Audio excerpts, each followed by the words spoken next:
Today's video is brought to you by ShotFX.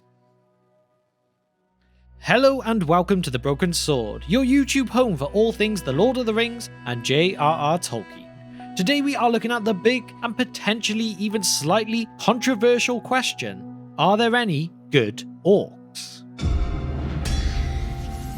Build me an army worthy of Mordor.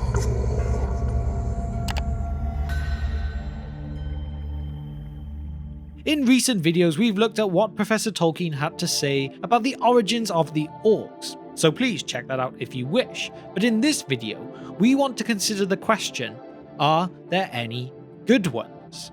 We will look at the text and letters and see what we can find when it comes to redemption for the least of Eru's children. Today's video is concerned with the redemption of the orc and whether there is room for such a possibility. A note on the body of text known as the Legendarium is in order first. Tolkien spent many years writing and rewriting the Silmarillion, and indeed, all of the works which now comprise the Legendarium. And just to clarify to those of you who do not know what I mean, the Legendarium is the body of work Tolkien succeeded in writing in his lifetime as the background to his legendary The Lord of the Rings and Middle-earth as a whole. So, this includes all sorts from the likes of the Silmarillion and even the 12-volume series of the history of Middle-earth. I realise that word can be said a lot, but many people do not fully understand its meaning. But anyway, it must be said that at the time of his death, Tolkien's final ideas and canon were not set in stone. What his thoughts were originally had obviously changed between The Hobbit, where orcs are called goblins, and The Lord of the Rings. How much work was done and how much was or would be changed, we can never truly know. Knowing Tolkien as we do though, however, the easy answer would be, of course, an orc could be redeemed. That is the essence of the gospel. And as much as we try not to dive deeply into the religious side of things here, it is hard to ignore with Tolkien's work. You had the thief and the scoundrel as the very people whom Christ gave his life to save. Again, we are not theologians, very far from being experts or anything like that, but understanding Professor Tolkien's faith and knowing to what extent it shaped his work, we are able to say that he would leave open the opportunity for anyone, for anything to be saved and to redeem themselves. Have you ever wanted to be able to use magic like Gandalf? For real? Or maybe just for some fun videos? Well, we've been playing with the app ShotFX, and it has made it so possible to happen. We've been working on our Patreon-funded short film project, and this app has been incredible in helping us out with everything that we have been doing. When we've wanted to maybe have some concept shots, some tests, and we want to use visual effects in those, this app makes everything so easy rather than having a painstakingly slow visual effects professional do it. If we have had those couple of concept ideas that we just want to test out quickly, just on the spot, this is the way to do it, and it has been amazing in helping us get to that stage. Now, these aren't the actual shots from the film or any of the pre-production stuff that we've done because, spoilers, and we don't want to do that for you all, but I will do some similar kind of ideas now to show you what I mean. If you have an archer that you want to take that great shot, but you don't have a bow or anything like that with you, easy. If I have a wizard who needs to cast a spell, it's simple. If I need an explosion that's going to wipe out an entire village, no problem at all. Okay, that one may be a little over the top, but you get my point. ShotFX has just made all of this so easy. It is nice and simple and it looks great as well. Just imagine all those amazing things that you could add to all of your social content because you can do it with stuff you've just filmed right now or stuff that you have existing from years ago too. You could make some amazing content for any of your socials, for shorts, for TikTok, anything like that, just using this app.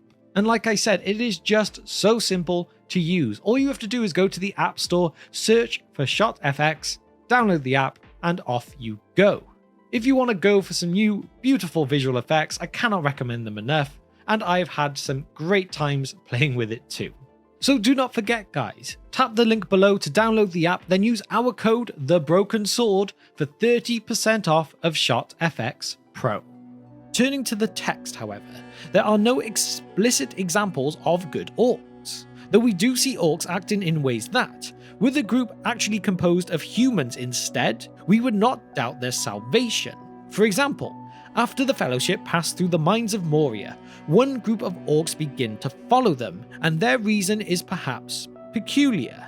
When the riders of Rohan led by Eomer come upon the group of orcs carrying Merry and Pippin in the book, there are 3 groups of orcs thereabouts. One group is from Mordor, there to act on Sauron's behalf and take the ring back to their master.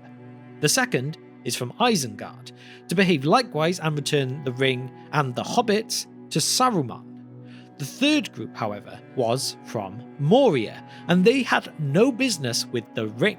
They sought the Fellowship out of the desire for revenge, for vengeance for their slain chieftain, their comrade, the one felled by the Fellowship before they crossed the bridge of Khazad-dûm in their escape. This suggests at the very least a nobility of purpose, even of a spirit that demonstrates grief at the loss of a friend. The death of one's comrade can give way to anguish as easily as it can give way to grief. Revenge is remorse with knives, a brutal but human impulse still with us now. For whom among us can say we might not think likewise if our friend or chief was slain? We might not take up arms and hunt them down in this day and age, but we would not exactly invite them over for a cup of tea either. Maybe they just get blocked online.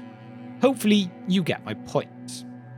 If we look at another example, when the orcs are joined by the wild men of Dunland as they ride for Helm's Deep, they are able to make common cause with the Dunlendings as the latter feel inclined and are the traditional enemies of Rohan, as their homeland was overtaken hundreds of years before the War of the Ring by the ancestors of the Rohirrim.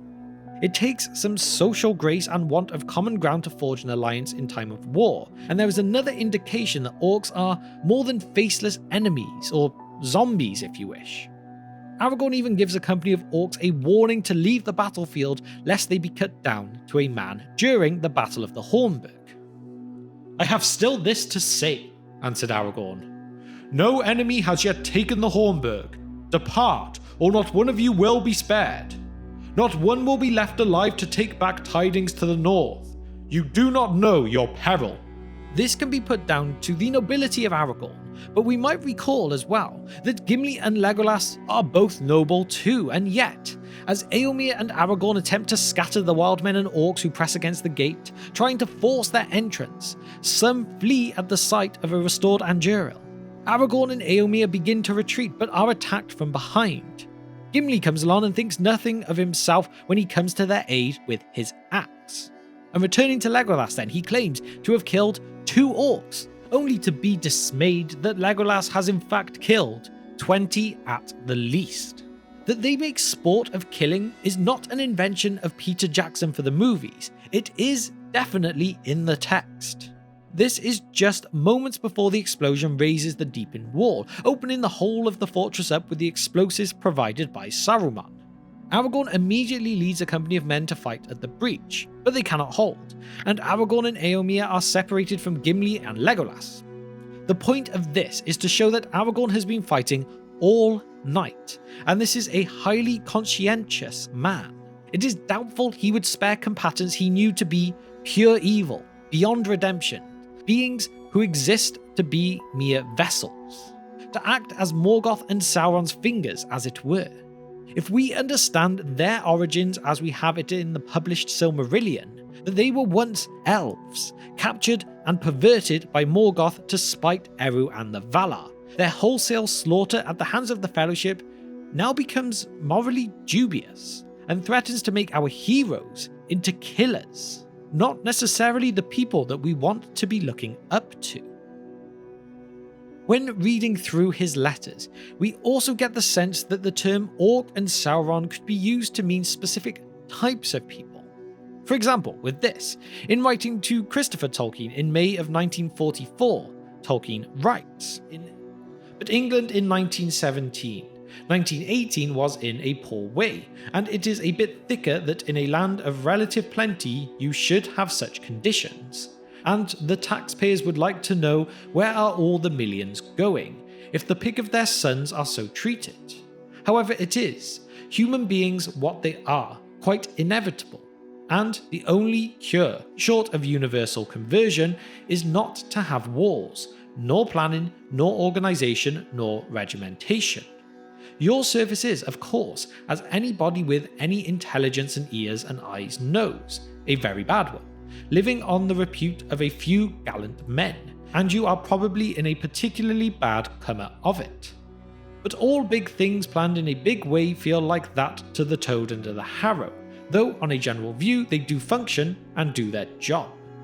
What we must remark on here is the allusion to Rudyard Kipling's poem of 1886. There we have the line, "The toad beneath the harrow knows exactly where each tooth point goes." During Tolkien's lifetime and since, to be under the harrow was to be subjected to distress or torment. And then, when we continue in that same letter, Tolkien also says, "They do function and do their job, an ultimately evil job. For we are attempting to conquer Sauron with the ring, and we shall, it seems, succeed. But the penalty is, as you well know, to breed new Saurons, and slowly turn men and elves into orcs. Not that in real life things are as clear cut as in a story, and we started out with a great many orcs on our side." Professor Tolkien has remained adamant that no part of his work is allegorical, at least not intentionally so, though he admits there is a difference between allegory and applicability. Here we have what appears to be a specific reference to what he believed warfare did. When you use the ring on Sauron, what he means is you repay inhumanity with inhumanity, and evil deeds only breed more evil deeds. In the 11th volume of the History of Middle-earth, The War of the Jewels, we learn more about the evolution of Tolkien's languages from an in-world perspective. In the penultimate chapter, author's notes to Quendi and Eldar, we learn that the elves share a word for orc, which means that when the elves first thought of orcs as demons and monsters was at a time before they were separated, when they shared a single language shortly after they awoke in Cuiviernen. The hate for orcs is so deep and ancient that the different groups, those who went to Valinor and those who remained behind, each had similar words which meant the same. For example, orc with a K is found within the earliest Elvish dictionaries and is defined as demon or monster. The word comes from the root ruku, signifying the dreadful shapes taken by the servants of Melkor that haunted the elves and the terror that they inspired. In Sindarin, you have Urch or Orkoth, which shows that the notion of the orcs as a demonic group was common among the elves before their sundering, before their languages evolved into different tongues entirely. Or, here we get the impression that Tolkien and his son Christopher understand that to be an orc or a Sauron means to be defined by specific traits, as he says the penalty of using the ring to conquer Sauron is the creation of another Sauron. So they are all made into those things by events and actions, not born with no choice. In The Hobbit, words like orc and goblin are interchangeable. Even still, the sword of Thorin Oakenshield is named Orcrist, Goblin Cleaver, but the goblins called it simply Biter. For all our speculation, they serve a narrative purpose that is important, an obstruction to our heroes who are both dangerous and frightening, but so different from us and inhuman that we feel no sorrow or guilt at their killing, as it must be, unless we see the protagonists as murderers rather than heroic in their slaughter of demons and beasts. Tolkien wrote a letter to Peter Hastings in 1954 when discussing the idea of creation by evil after Treebeard's comments about trolls, that also with orcs, who are fundamentally a race of rational incarnate creatures, though horribly corrupted, if no more so than many men to be met today. So there we have it. Having ended with the words from Tolkien himself, it is hard to say definitively yes or no to our subject of today. At the end of our search, we must admit that despite Tolkien's later moral wranglings over their creation, this is most likely their foremost function to the narrative, the faceless baddies who can be killed without guilt. We must admit, despite his uncertainty over the orcs and their treatment, especially as it pertains to their creation, we have no evidence from the text that there is a good orc. We do have evidence, however, that they are not irredeemable down to a man. And with the lands of Middle-earth free of the shadow that was Sauron, the Fourth Age might yet be a time when orcs make the most of a quiet, peaceful life and perhaps find their inner hobbit. He is hoping we might all find that cheer in the end, regardless of our experiences and hardships, there and back again, as a great hobbit once labelled his tale. We can only resolve to be better on the morrow than we were the day before. And that, dear friends, must be enough.